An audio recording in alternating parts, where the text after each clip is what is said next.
On this digital media clip, we're going to discuss both conscious and unconscious bias and help you understand how they create prejudices to all sorts of things and people. So if we start by considering the way the mind works, the mind mechanics, we'll start with the conscious mind. The conscious mind receives incoming sensory information and is the logical deductive part of the mind. It can create forced behaviours, but the majority of the time it feeds information to the subconscious mind and creates for us our picture of reality. Our picture of reality is the blueprint for us, which then feeds the creative subconscious, which creates our natural behaviours. And there's a feedback loop which tells us how we feel about these natural behaviours as they're going on. So our mission during this media clip is to discuss how unconscious or subconscious biases get into our picture of reality. For many years now, we've spent a lot of time and effort making our businesses and their cultures more diverse and more inclusive. Yet, despite our best efforts, we still seem to suffer from prejudices of one sort or another.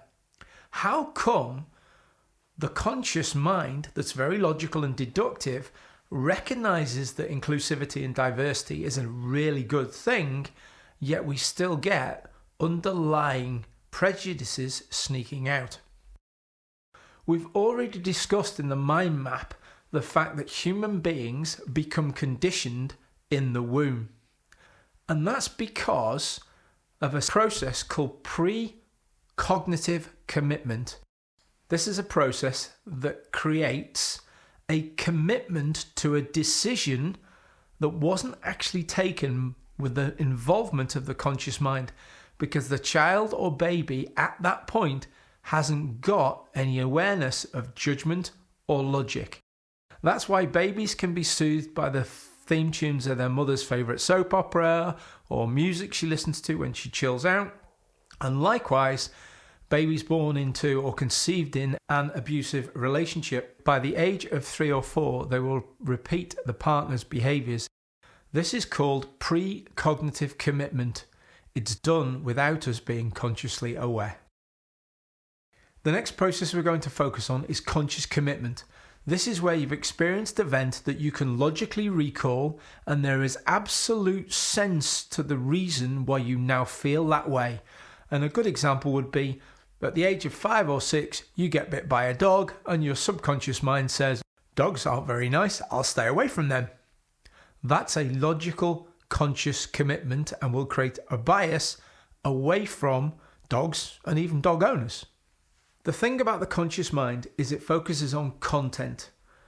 And whilst it is absolutely logical that a personal experience can create a conscious commitment to avoiding things, what also happens at a conscious level is we are constantly bombarded with conversations from friends and relatives and peers about what they think about other people. Now, our logical conscious mind just might say, they're daft, I don't believe that, but the subconscious mind receives the context, the places, the behaviours that they demonstrate, and sometimes that stuff sneaks in. This helps us start to understand the difference between conscious commitment and a subconscious bias. Incoming sensory information, which may not have been validated by the conscious mind, has snuck into our subconscious mind and made us think about different races, creeds, colours, genders, ages in a different way. It can be as simple as mum or dad choosing to cross the road when they see a certain type of person walking towards them and never say anything, but the unconscious or subconscious mind says, oh, that's interesting, we always avoid that type of person, they can't be nice. So our subconscious mind is continually eavesdropping on the experiences and conversations we consistently have through our life. And it appears as if in our formative years, these conversations seem to land with greater weight because we have less validation via the conscious mind than necessarily they do in later life. because we've had experiences which may challenge them. But we seem to have this ability to condition the people around us with our views about marital status, gender and gender reassignment, sex, age, pregnancy, religion, race and ethnicity, and even disability. So whether we like it or not, prejudices can slowly sneak into the subconscious mind and create subconscious biases. And they affect the way we behave in many different ways. Whether it's just a simple feeling that makes us feel uncomfortable in a certain situation, or whether it's a absolute act that makes us avoid hiring that person or avoid talking to that person, or even subconsciously discriminating against this person and not necessarily being consciously aware of it.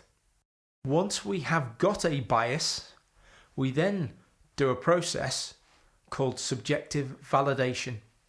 Because all incoming sensory information is deleted, generalized, and distorted to fit our picture of reality, once we have made an unconscious bias about a certain type of person, we then only notice the things that reinforce our existing biases, and worse, we reject things that don't fit.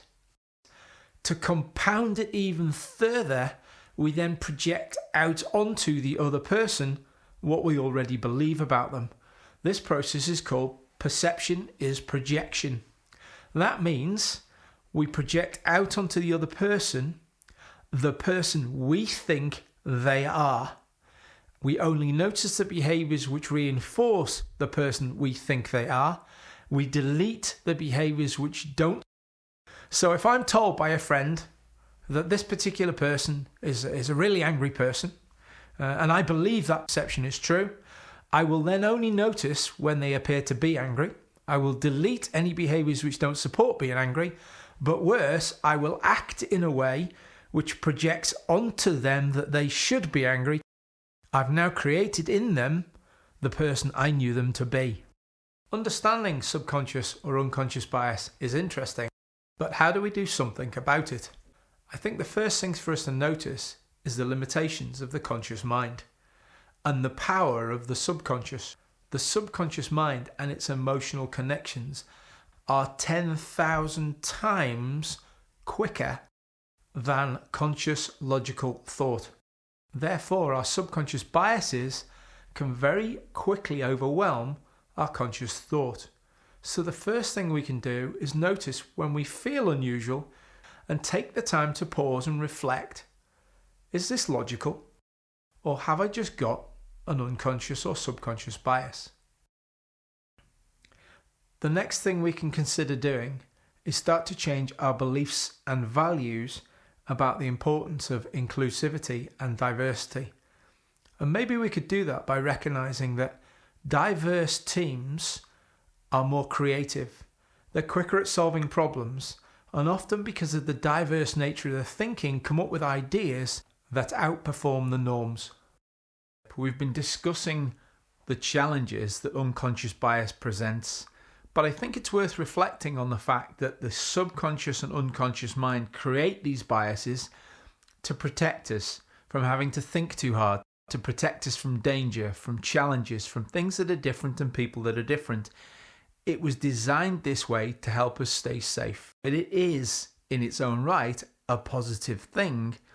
But in this day and age, when the world is so diverse, maybe these prejudices get in the way.